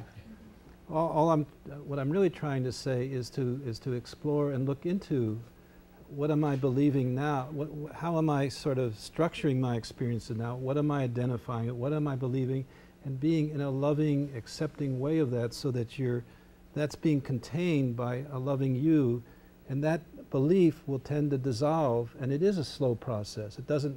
We don't all, but it tends to dissolve and open us to the direct experience. So I'm not implying give up your religion, but go to the heart of your spiritual tradition, not the beliefs about it, but the revelations that brought forward that tradition will begin to come to you through not being focused on the ideas about it. Like many spiritual traditions, Zen Buddhism tries to replicate itself generation after generation with stories, tales about what has happened previously. And I think two are particularly instructive in this case. One Zen master said that before he studied Zen, mountains were mountains and waters were waters. And then, as he became embroiled in the study of Zen, mountains were no longer mountains and waters were no longer waters. But once he'd achieved enlightenment, mountains were mountains and waters were waters. And another Zen master wrote a commentary saying, the most wonderful thing about a mountain is that it's so much like a mountain. The second story, and then I'll come back to an interpretation of it, is a young man who had been at the monastery for a very long period of time and was beginning to think, maybe I'm not cut out for this. I'm just not going to reach any spiritual enlightenment here. And he managed to get an audience with his Roshi, his teacher. They were walking alongside the riverbank, and the young man talking about how he was thinking this and he was thinking that, and he just couldn't figure it out. Was there any hope for him? And the Roshi said, do you hear the murmuring of the brook? And the young monk stopped and said, yes. He said, then there is hope. We approach the world with conceptual structures, mountains, rivers, brooks, sounds, and so on. Uncritically, we don't examine those things. We just take them as they are, and we don't understand them. We don't interact with them. We don't understand how we are part of that mountain, or we are part of that river, or it is part of us. We can pursue the philosophy, the science, the spiritual study, and so on, to the point that we seem to have totally deconstructed the mountain, totally deconstructed the river, but then it becomes an environment in which we can't seem to find our way. We don't have, as John so aptly put it, beliefs on which we could act. And so we need to come back to some place where we have, as it were, mountains and rivers. But the coming back, the attitude that we have at that point is just so radically different from what we had going in that it's appropriate to speak of it as a spiritual enlightenment. More questions? Do we have time for more questions? Brittany? One more question. One more question. Anyone? While you're thinking of your question, let me comment about the relationship between Taoism and science. in China. Joseph Needham did a wonderful 5-volume work, Science and Civilization in China, and he demonstrated to all of us that much of Chinese science grew out of Taoism. Both this sense that the opposing forces, the yin and the yang, both flow from an inner unity, the Tao. And this Tao is an energy. It's constantly transforming. And all of the things in the universe, and we too, transform in according with this.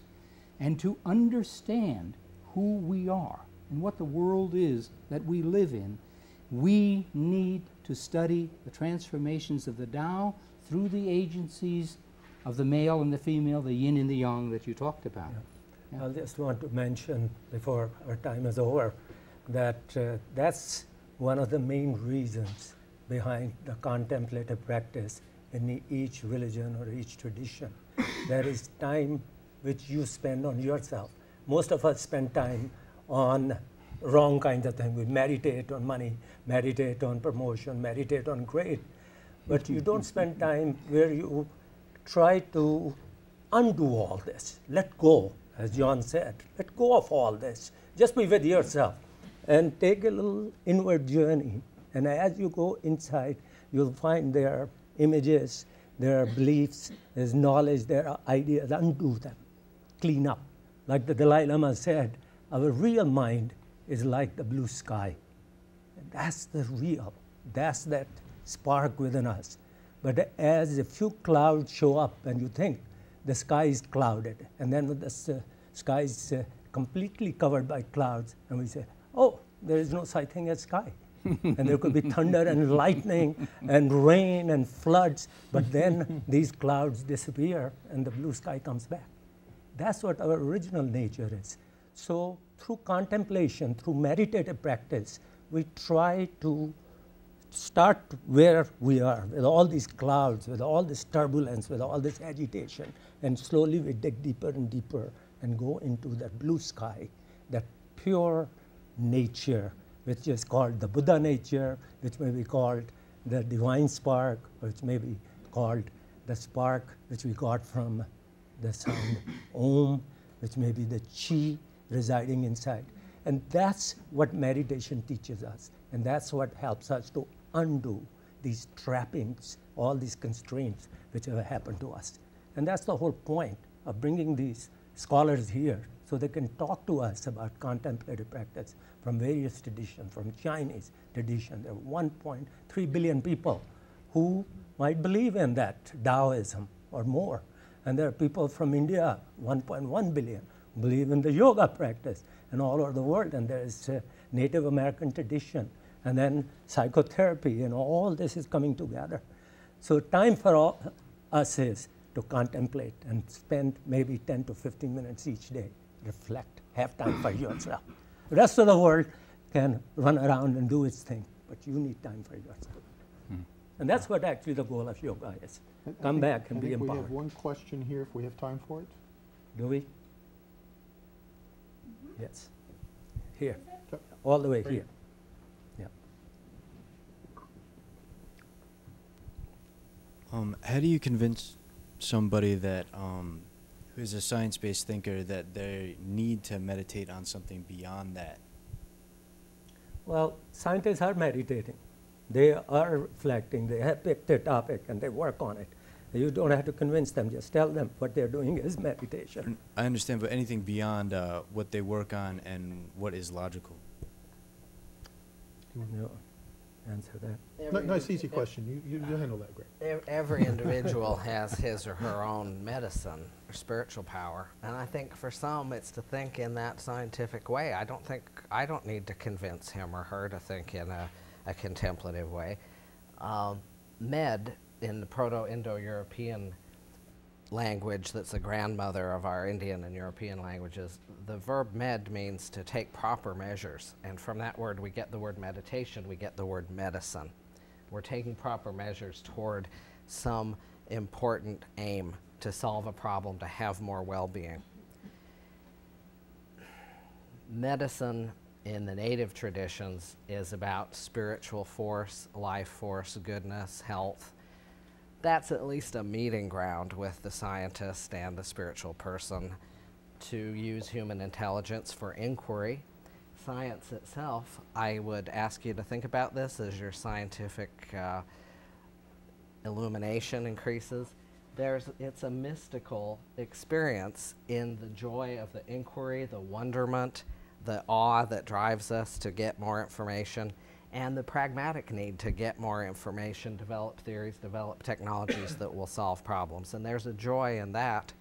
And some would say that's a form of spiritual experience and knowledge. It's a kind of medicine in the native sense of spiritual force. Thank you. I think we are running short of time. We're following our time limit. Before we start with another kind of cosmic vibration, which will be presented through Indian contemplative music, I want to thank a number of different people, and a few of them include first Metanexus Institute of Philadelphia, which offered us this grant 3 years ago, and because of that grant, we also got a matching grant from the president of SUNY Oneonta. These two grants helped us to have this kind of conference, to invite more than 25 different speakers from all over the world. And we had 2 medical doctors who came here, 2 physicists, we had psychotherapists, we had musicians, we had practitioners. Even one gentleman came all the way from Himalayas to show us how to breathe properly. So I want to thank Metanexus, SUNY College at Oneonta, and all the panelists who are here who gave their generous time. But above all, I want to thank all these wonderful students from SUNY Oneonta who offered their free compassionate service, along with the people who work at our Instructional Resource Center, who created this beautiful scenery, this wonderful atmosphere, this wonderful environment where this kind of panel could take place. And I really greet you all and salute you for doing such a wonderful job. And above all, the idea came from both Dave Giese, who is the production manager of IRC, and also from Mark Hind. Those 2 people have been wonderful with their staff. They are able to inspire all these students. We thank SUNY College at Oneonta for providing all these wonderful facilities and all the panelists. And now we go into contemplative music, which is going to be presented by Mr. Roop Verma and Mrs. Tracy Verma. Mr. Roop Verma is a well-known, renowned maestro, musician, who had learned from 2 great musical geniuses, Ravi Shankar, who taught George Harrison, and also from Ali Akbar Khan. And now we start with contemplative music, and here we have Mr. Verma. Thank you, Ashok ji. Is it on? Thank you for having us. It's wonderful to hear your wonderful thoughts and having this event together. I'd like to just make a addition to what you were just saying towards the end of your talk about emptying the mind. And someone asked my teacher, what's the difference between prayer and meditation? So the master said, in prayer, you are talking and God is listening. And in meditation, God is talking and you shut up. You listen. In short, meditation is not new to us, because the science of awareness has been there since the beginning of the time. People were very aware. In fact, they were more aware in the ancient times. We have sacrificed that awareness as the time passed, and we have become less and less aware because we are surrounded by so many other things. So our attention is always divided. And it is the interconnectedness of life that is the purpose of meditation, so we can enter into that space, that pure space that we are talking. That is Between you and I, there is a space. This is not the emptiness. In yoga, we recognize this is the fullness. They call it the fullness. And it is full of what? It is full of awareness. It is consciousness. It is energy. And through meditation, we connect. We become aware of this phenomena, this infinite energy. We are born in different cultures. We born in different countries. We grow up differently with different value systems, eat different kind of food, wear different kind of clothes. But one thing is common to all, and that is the resonance. We all carry our own resonance, and that resonance is our essence that we cannot change. No matter what kind of clothes you put on, we can never change that. And that resonance is the key factor how we can connect with the resonance of the universe. In universe, you were talking about string theory. That is my theory. I've been working on string for a long time. And you mentioned, Dr. Sridhar mentioned about Pythagoras. I consider him as my ancestor. So these things are known by the ancient people for a long, long time. And thank you for inviting me. And it's a privilege to present this music to you. And at lunchtime, we were talking about my tradition, where I grew up. And I was grown up I was raised in a old school. And in old school, they always believed that all sounds were taken from the nature. And these natural sounds were translated through musical expressions. And for a long time, for many, many centuries, the music was confined to the temples only, until 10th or 11th century, when the Mughals and Persians, they started to enter the country. Then music was brought to the courts of the kings and princes. So the old music was designed for our inner harmony, our inner healing, so that we can connect with that resonance that is all the time surrounding us. And most of the time we are not aware of that. And to raise that awareness is the purpose of this music. People sometimes say, "Oh, I'm not aware of this." You ask them a question, they say, "I don't know." How do they know that they don't know? They are aware that they don't know. So awareness is never absent. Who tells them that they don't know? That means they are aware all the time. So that awareness is never absent. We have to become aware of that awareness. That's the object of meditation. So I will shut up now and play music. The music, thank you. The music is for a different time of the day. As you were mentioning, music has to be for a different time of the day. Now this is almost, that clock is wrong. So it's about 6 o'clock, and music for this time of the day. So thank you all. Lovely to have you here.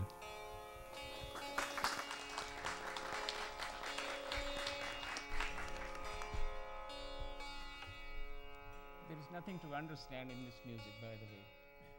It is not intellectual. It is to transcend the intellect. It is to go beyond that.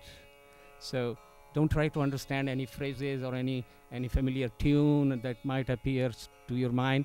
So go beyond that.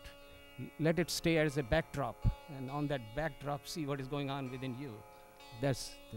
Thank you.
play more? Can you play more? Sure. Yeah, a couple more minutes. Play something for us. How many minutes? 5. 5 minutes, okay. Yeah. Okay.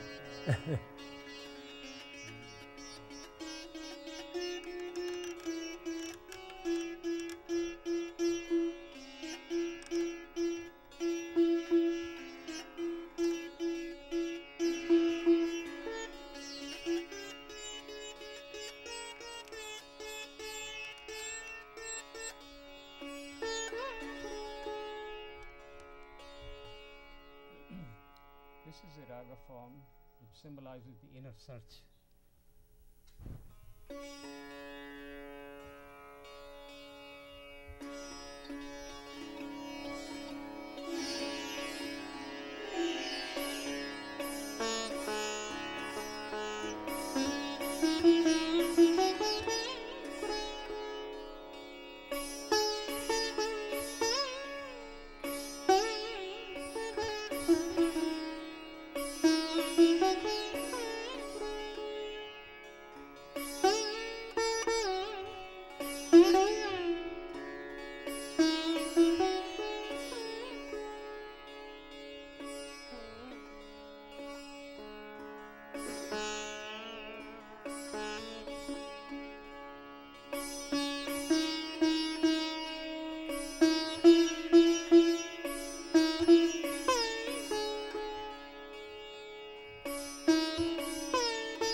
Well, once again, I want to thank all our panelists, John, Alan, Doug Schrader, and Greg, for coming all the way here to Oneonta to make this place a wonderful vehicle for a dialogue between science and religion by using their basic disciplines, their own traditions, which they felt like talking about.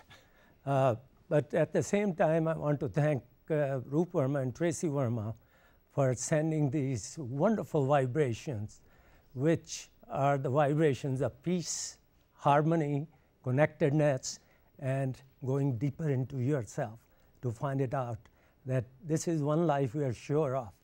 And there are 4 lines which I remember as a kid, but as a student, you know, how life to be lived, and they became part of my life.